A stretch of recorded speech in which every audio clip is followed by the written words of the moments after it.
What's up, Tailgaters? You're in the booth with Tailgate Nate today. Welcome to my channel. We are going to be previewing the first ranked team in bowl season. That's the Louisville Cardinals. They are in the Holiday Bowl in San Diego, California, facing the USC Trojans. And speaking of holidays, happy holidays to everyone out there watching, whether it's Christmas, Hanukkah, Kwanzaa, whatever you celebrate.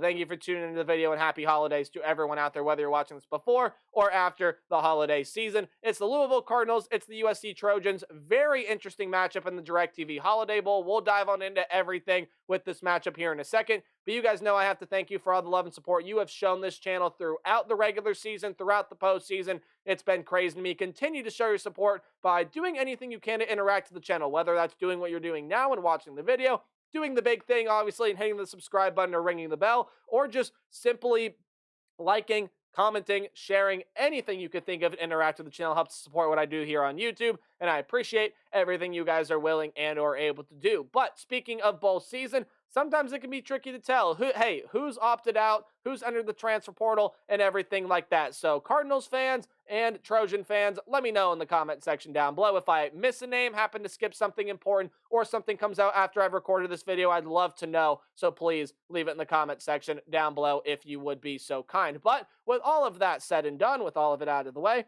let's dive on into talking about a football game here, huh? Should be a very interesting matchup. Again, our first ranked team that we will be talking about here in bowl season is the Louisville Cardinals. And what more can you say about this team this year? First year under Jeff Brohm, it was really, really good. Could it have been better? In ways I definitely think it can, and I'll talk about that here in a minute. They did have a pretty bad loss there to Pitt, ended up losing to their rival Kentucky, but really hung with Florida State there in the ACC championship game, showed what this Louisville team is made of. Now, you are going to be without probably your two best offensive weapons here. I'll mention their names here in a second, but I need to start out with the quarterback here, Jack Plummer. Played under Jeff Brohm at Purdue, transferred over to Cal for a year, then met back up with Jeff Brohm here at Louisville, and he really lit things up this year. 3,063 yards, 21 touchdowns on 63.5% completion percentage. So the thing where Jack Plummer did have a little bit of trouble was with the interceptions, and it seems like he's going to be the starter in this game. Interceptions can't plague him. He had 12 of them this year, and his offensive line, yeah, definitely gonna have to do a better job at getting him, at giving him pass protection, as Louisville has allowed 29 sacks so far this season. But like I said, Jack Plummer, he's there. He's going to be fine. He's an efficient quarterback. He moves the ball down the field. But there are two huge playmakers that will not be playing in this game. They entered the transfer portal. The first one in the running back room, it's Jawar Jordan. A huge reason why this team rushes for 175 yards per game. He had on 181 carries, 1,128 yards, 13 touchdowns, also had 246 receiving yards out of the backfield as well. And speaking of receiving, well, you're going to be without your best receiver and best downfield threat in Jamari Thrash. 858 yards and 6 touchdowns on 63 catches. All of those categories led the team. So you're without two dynamic weapons. Now, it's not to say you still don't have weapons. Isaac Orendo's a really good running back, and you still have guys like Chris Bell and Kevin Coleman and Amari Higgins-Bruce in the wide receiver room, but some of those guys are going to have to step up and play some bigger roles than they're used to playing this year. Again, it's a team that has some turnover problems, specifically with Jack Plummer. Offensive line could get better, and they're not a terrific team on third down, but they are a terrific team third down defensively. They allow opponents just under 28%, which is one of the best marks in the entire country. The pass rush really struggled to get it going early on this year, but started to find its groove again. This is the pass rush that had, I believe, 49 or 50 sacks last year. It had 34 this year. That's 2.83 sacks per game. Still a really, really effective pass rush. Really, really effective defensive front, actually. Now, you are losing a really good edge rusher in Cameron Wilson. He had 14 tackles and 2 sacks this season.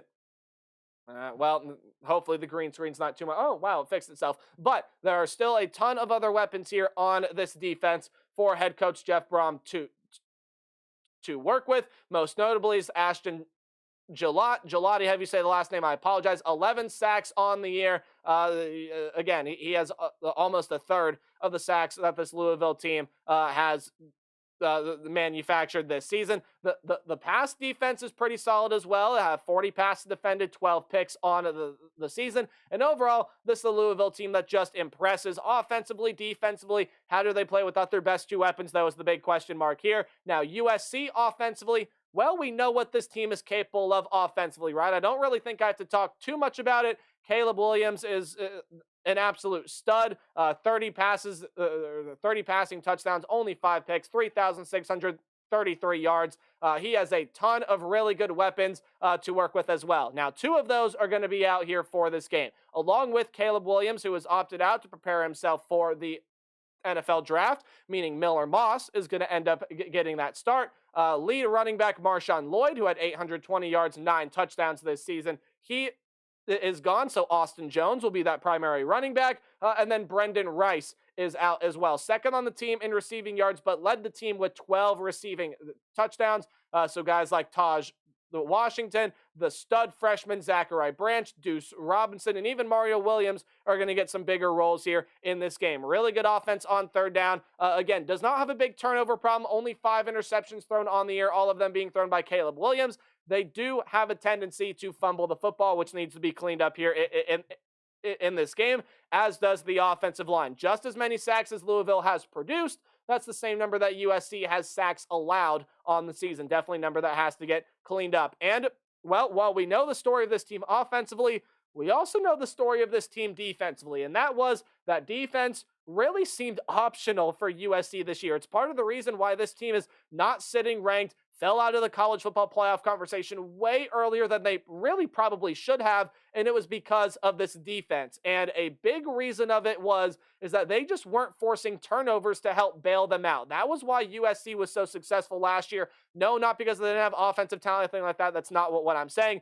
But defensively, it really helped that they had a defense that could take the football away. They just didn't do that this year. The pass rush was still okay. The third down defense was not good. The rush defense was not good. The pass defense, okay, to give them credit, had their moments. 36 pass defended, 7 picks. But overall, just a defense that lacked the sort of pop that they had last season, even though there probably was more talent on this defense. Alex Grinch, the defensive coordinator, is gone. Everybody's mad at Lincoln Riley right now. He is formulating a defensive-first mindset moving forward. We'll see if that takes place here in the bowl game, which leads me into my what to watch for your keys to the game. It's just some things I think you should keep an eye on while you're paying attention to this game. We will start with the designated road team. That's the 15th ranked team in the country, according to the College Football Playoff Committee, and that is the Louisville Cardinals. Now, let's make sure I spelled his name right here. Oh, wow, I did. Okay, Isaac Garendo. Even though Jawar Jordan is not going to be playing here in this game, I believe that Isaac Garendo is going to pick it up in the run game. He is a good enough weapon. You saw that at Wisconsin. You know that Wisconsin just doesn't recruit anybody to go play running back for you. And there's a reason why Jeff Brohm brought him in. He is still a really good running back. Is he as good as Jawar Jordan? Well, probably not. But he's hovering right around the same yards per carry mark. Jawar Jordan averaged 6.2 yards per carry. Garendo's averaged 6. He's still a really, really dynamic weapon, and I think the run game will be fine, but pass protection will be a problem. This is a offensive line that is really, really good at being able to run block and get holes open for running backs to be able to slip through.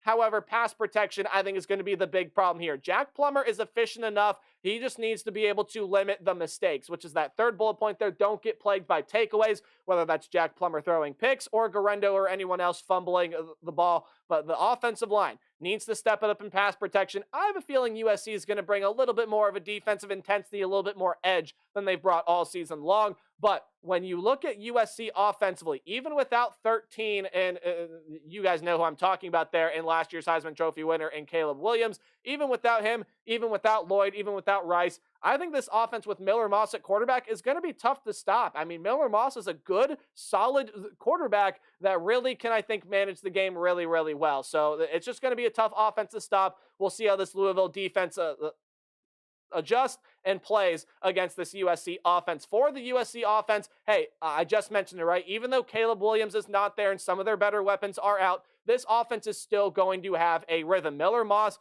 has completed over 70% of his passes this year. Granted, I think he's only thrown 30 to 35 passes so far this year, but the offense is going to have a rhythm. It will flow nicely, it will drive down the field, it will score points, and I also don't think it's going to turn the football over a whole lot either. Now, the defense, however, that is the bigger question mark here in this game. The defense is not optional. It's just not optional when you play a team like Louisville, who even without Jordan, even without Thrash, they have a lot of dynamic weapons that can beat you in more ways than one. Defense is not optional here in this game, and neither are takeaways. You need to start forcing takeaways. You need to be able to give Miller Moss an extra possession or two to help win this game. But again, with all of that being said, does the defensive intensity start now? This feels like a game where, look, everyone is going to count USC out. They don't have Caleb Williams. The defense is bad. Louisville's a really feel-good story. All signs point to the Cardinals win this game. That's exactly what Vegas thinks too, right? They're a 7.5-point favorite. I'm not going to disagree with Vegas here. I do think Louisville is going to win the game. However, I don't think it's going to be maybe as dynamite or maybe as easy as some people may think it's going to be. I think the defensive intensity does start now for USC. I think Lincoln Riley is going to have a chip on his shoulder. He's going to be out to prove something. I think this defense ramps it up in intensity straight away. Now, do I think that leads to a win? No. While I think Miller, Moss, and company are going to provide a really efficient, good offensive performance, I still think that the defense here is going to have some things to work on. So while the intensity will start, while they may generate a takeaway or two, I think Louisville with Jack Plummer will manage the game really well. They will get the extra possession that they need to be able to win the game. The Louisville pass rush will take over, and the Cardinals will walk away with a Holiday Bowl win. This is the only bowl game that's going to be played on Fox. USC will play really, really well, but I just don't think they're going to beat the Louisville Cardinals. Let me know how you guys see it playing out in the comment section below. And hey, as always, remember to play hard but tailgate harder. I'll see all you guys in the next video. Goodbye.